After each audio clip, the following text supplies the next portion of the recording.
കാട്ടാന ബേലൂർ മക്നയെ ട്രാക്ക് ചെയ്ത് വനം വകുപ്പ്. ആന മണ്ണുണ്ടി വനമേഖലയിൽ തന്നെയെന്ന് സൂചന. മയക്കുവെടി വയ്ക്കാനുള്ള ദൗത്യം പുരോഗമിക്കുകയാണ്. ദൗത്യസംഘം പൂർണ്ണ സജ്ജമെന്ന് വയനാട് DFO വ്യക്തമാക്കിയിട്ടുണ്ട്. വിവരങ്ങളുമായി AK ലതീഷ വയനാട്ടിൽ നിന്ന് ചേരുകയാണ്. ലതീഷ, മണ്ണുണ്ടി വനമേഖലയിലാണ് ബേലൂർ മക്ന എന്ന ആക്രമണകാരിയായ കാട്ടാന ഇപ്പോൾ ഉള്ളതെന്നാണ് മനസ്സിലാക്കാൻ കഴിയുന്നത്. ദൗത്യസംഘം ആനയെ പൂർണ്ണമായും ട്രാക്ക് ചെയ്തിട്ടുണ്ട്. ഈ മയക്കുവെടി വയ്ക്കാനുള്ള ദൗത്യം ഇപ്പോൾ എങ്ങനെയാണ് മുന്നോട്ട് പോകുന്നത്? അതിനു മുമ്പ് നമ്മൾ ക്യാമറാമാൻ ജയേഷ് പകർത്തിയ ഒരു ദൃശ്യങ്ങളാണ് നമ്മളിപ്പോൾ കാണുന്നത്. നമ്മൾ വാഹനത്തിൽ ഒരു 50 മീറ്റർ നമ്മൾ വാഹനം ദേശീയപാതയിലൂടെ വരികയായിരുന്നു. ആ ഘട്ടത്തിൽ ഒരു 50 മീറ്റർ മാറി ഒരു കാട്ടാന റോഡ് ക്രോസ് ചെയ്യുന്ന ദൃശ്യങ്ങളാണ് നമ്മുടെ ക്യാമറാമാൻ ജയേഷ് ആ ദൃശ്യങ്ങളാണ് നമ്മളിപ്പോൾ കാണുന്നത്. ഈ മേഖലയിൽ ഞാനിപ്പോൾ നിൽക്കുന്ന ഈ മേഖലയ്ക്ക് അടുത്ത് തന്നെയാണ് വനംവകുപ്പ് പൂർണ്ണ സജ്ജമായി നിൽക്കുന്നത്. അവിടേക്ക് മാധ്യമപ്രവർത്തകർക്ക് പ്രവേശനമില്ല. അതുകൊണ്ട് കുറച്ച് മാറി നമ്മൾ വാഹനം പതുക്കെ ആ രീതിയിലേക്ക് വരികയായിരുന്നു.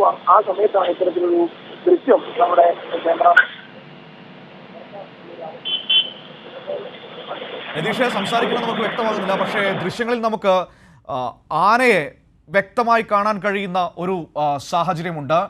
ഏതായാലും ബേലൂർ മക്ന ദൗത്യസംഘത്തിൻ്റെ പൂർണ്ണ നിരീക്ഷണത്തിലേക്ക്, അവരുടെ ഒരു ഫീൽഡിലേക്ക് എത്തിയിരിക്കുന്നു എന്നതാണ് ഏറ്റവും പ്രധാനപ്പെട്ട കാര്യം.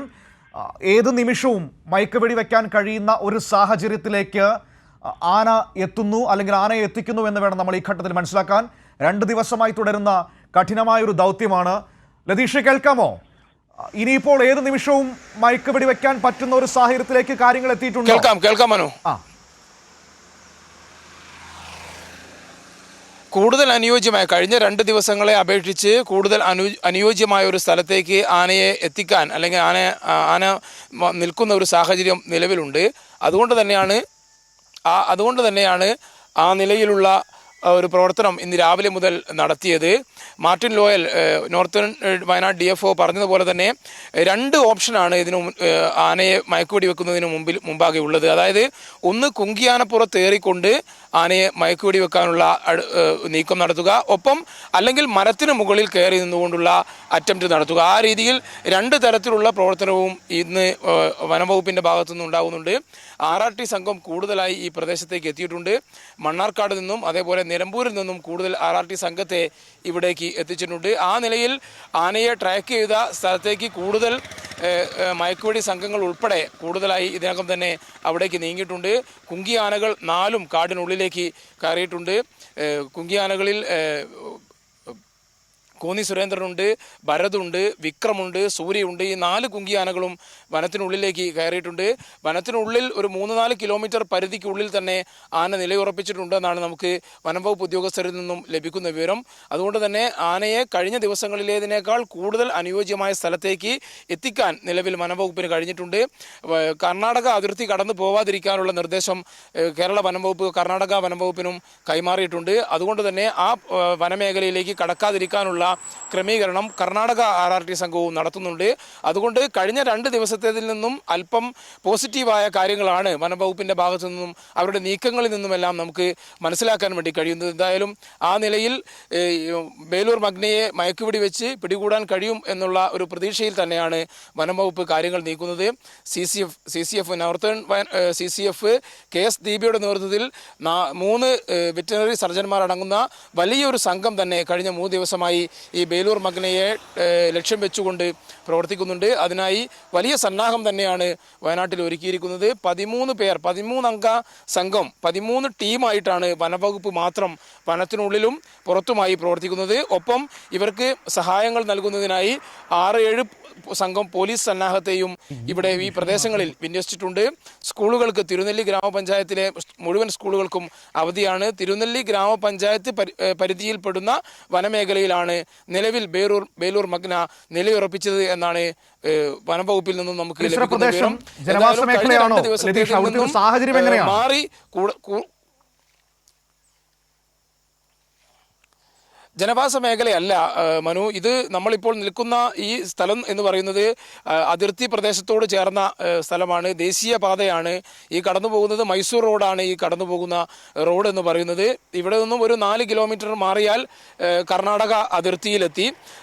ഈ പ്രദേശം മുഴുവൻ ഇരുവശവും നമുക്ക് ദൃശ്യങ്ങളിൽ തന്നെ കാണാം. റോഡിന് ഇരുവശവും വനം തന്നെയാണ്. അതുകൊണ്ടാണ് കാട്ടാന ഈ പകൽ സമയത്ത് പോലും ഒരു 9:45 9:50 കൂടിയാണ് കാട്ടാന നമ്മുടെ വാഹനത്തിന് മുന്നിലൂടെ കടന്നു പോകുന്ന ഒരു സാഹചര്യം ഉണ്ടായത്. അതിനെക്കുറിച്ച് ഒന്നുകൂടി ഒന്ന് പറയാമോ? നേരത്തെ ലതീഷ് സംസാരിച്ചപ്പോൾ ആ ഭാഗം കൃത്യമായി കേൾക്കാൻ കഴിഞ്ഞില്ല. ആന നമ്മുടെ വാഹനത്തിന് മുൻപിലേക്ക് വന്ന ആ സാഹചര്യം കേൾക്കാൻ കഴിഞ്ഞിരുന്നില്ല. അതൊന്നുകൂടി ഒന്ന് പറയൂ.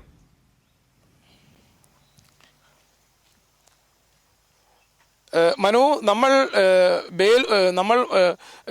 ബാവലി ചെക്ക് പോസ്റ്റിൽ നിന്നും നമ്മൾ ഈ മണ്ണുണ്ടി വനമേഖലയിലേക്കാണ് ആനയുള്ളത് എന്നതുകൊണ്ട് തന്നെയാണ് ആ മേഖലയിലേക്ക് നമുക്ക് വരാൻ തീരുമാനിച്ചത്. അങ്ങനെ വരുന്ന ഘട്ടത്തിലാണ് ഞാനിപ്പോൾ നിൽക്കുന്ന ഈ സ്ഥലത്ത് നിന്നും കുറച്ച് മാറി ഈ രണ്ട് വളവിലൂടെ ഈ രണ്ട് വളവ് വളയുമ്പോഴാണ് നമ്മൾ ഇവിടെ എത്തിയപ്പോൾ നമ്മളെ വാഹനം ഇപ്പോൾ നിർത്തിയിട്ട സ്ഥലത്ത് എത്തിയപ്പോഴാണ് ഇടതുവശത്തുകൂടെ നമ്മളെ വാഹനം നിർത്തിയതിൻ്റെ ഇടതുവശത്തുകൂടെ ഈ ആന ഈ റോഡ് ക്രോസ് ചെയ്യുന്നതായിട്ട് നമ്മുടെ ശ്രദ്ധയിൽപ്പെടുന്നത്. സ്വാഭാവികമായും നമ്മൾ വാഹനം അവിടെ നിർത്തുകയും ക്യാമറാമാൻ ജയേഷ് ആ ദൃശ്യങ്ങൾ പകർത്തുകയുമായിരുന്നു. അതിനപ്പുറത്തുകൂടെയാണ് ഇപ്പോൾ നമ്മൾ കാണുന്ന റോഡാണ്. ഈ ഭാഗമാണ് ആന അല്പസമയം മുമ്പ് ഏകദേശം അരമണിക്കൂർ മുമ്പ് ക്രോസ് ചെയ്ത് വനത്തിനുള്ളിലേക്ക് പോയത്. ഞാൻ അതാണ് നേരത്തെ സൂചിപ്പിച്ചത്, മനുവിനോട് സൂചിപ്പിച്ചത്. ഇടതുവശവും വലതുവശവും വനമാണ്. വനത്തിലൂടെയുള്ള റോഡാണ് ഈ സ്ഥലം എന്ന് പറയുന്നത്. അതിർത്തി പ്രദേശമാണ്. കർണാടക ബോർഡറിനോട് ചേർന്ന് നിൽക്കുന്ന പ്രദേശമാണ്. ഈ ഭാഗത്തുകൂടെയാണ് ആന റോഡ് ക്രോസ് ചെയ്തു പോയത്. ഇവിടെ പല സ്ഥലങ്ങളിലും നമുക്ക് നോക്കിയാൽ ആനപ്പിണ്ടം കാണാൻ വേണ്ടി കഴിയും. കാരണം രാത്രികാലങ്ങളിൽ ആന വെള്ളം കുടിക്കാനും മറ്റും പുഴയിലേക്ക് ഇറങ്ങുന്നുണ്ട്. ഈ ഭാഗത്ത് പുഴയുണ്ട്. ആ പുഴയിൽ വെള്ളം കുടിച്ച ശേഷം ആന തിരിച്ച് കാട്ടിലേക്ക് തന്നെ കയറിപ്പോയതായിരിക്കുമെന്നാണ് നമുക്ക് മനസ്സിലാക്കാൻ വേണ്ടി കഴിയുന്നത്. വനം വകുപ്പ് ഈ ആനയെ ഇപ്പോൾ നമ്മുടെ ദൃശ്യങ്ങളിൽ പതിഞ്ഞ ആനയെ കൃത്യമായി നിരീക്ഷിക്കുന്നുണ്ട്. ഈ ഭാഗത്തേക്ക് തന്നെയാണ് RRT സംഘം കുങ്കി ആനകളെയും കൊണ്ട് കടന്നുപോയതും ഈ മേഖലയിലേക്ക് തന്നെയാണ്. അതുകൊണ്ട് നമ്മൾ ഉദ്യോഗസ്ഥർക്ക് ഇത്തരത്തിലൊരു കാട്ടാന റോഡ് ക്രോസ് ചെയ്ത് ഈ ഭാഗത്തേക്ക് കുങ്കി ആന പോയ ആ ദിശയിലേക്ക് വന്നതായുള്ള വിവരം നമ്മളും ഫോറസ്റ്റ് ഉദ്യോഗസ്ഥരെ ഇതിനകം അറിയിച്ചിട്ടുണ്ട്. എന്തായാലും അവർ നമ്മളോട് പറഞ്ഞിരിക്കുന്നത് ആന ഏത് സമയവും ഈ രീതിയിൽ ക്രോസ് ചെയ്ത് വരാനുള്ള സാധ്യതയുള്ള മേഖല തന്നെയാണ്. ആനത്താര ഉൾപ്പെടുന്ന പ്രദേശം തന്നെയാണ് ഈ റോഡിൻ്റെ ഇരുവശവും എന്ന് പറയുന്നത്. അതുകൊണ്ട് ശ്രദ്ധിക്കണമെന്നുൾപ്പെടെയുള്ള കാര്യങ്ങൾ അവർ നമ്മോടും പറയുന്നുണ്ട്. നേരത്തെ മനു ചോദിച്ച ചോദ്യം ജനവാസ മേഖലയിലാണോ ഈ പ്രദേശം എന്നാണ്. ജനവാസ മേഖലയല്ല. മണ്ണുണ്ടി പ്രദേശത്ത് ഒരു 10-42 ആദിവാസി കോളനികൾ ഉൾപ്പെടുന്ന സ്ഥലമാണ് മണ്ണുണ്ടി കോളനി പ്രദേശം എന്ന് പറയുന്നത്.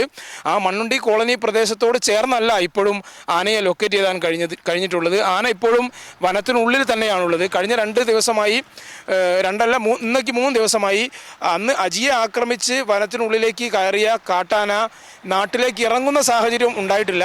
അതിൽ വനം വകുപ്പിൻ്റെ നിതാന്തമായ ഒരു ജാഗ്രത നമ്മൾ എടുത്തു പറയേണ്ടത് തന്നെയാണ്. കാരണം എന്താണെന്ന് വെച്ചാൽ വളരെ കൃത്യമായ ഒരു ആസൂത്രണം ഈ പ്രവർത്തനത്തിന് വനംവകുപ്പിൻ്റെ ഭാഗത്തുനിന്നുണ്ട്.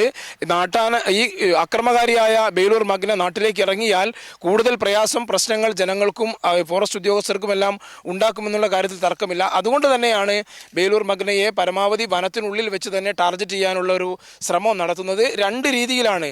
സാധാരണ കഴിഞ്ഞ ദിവസം നമ്മൾ മാനന്തവാടിയിൽ ഇറങ്ങിയ ആ തണ്ണീർക്കൊമ്പനെ മയക്കുവെടി വെച്ച് നമ്മൾ കണ്ടതാണ്.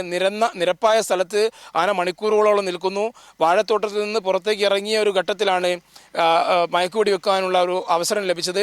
ഇവിടെ അങ്ങനെയല്ല സാഹചര്യം. കാരണം വനത്തിനുള്ളിലാണ് ആന സ്ഥിരമായി നിലയുറപ്പിക്കുന്നത്.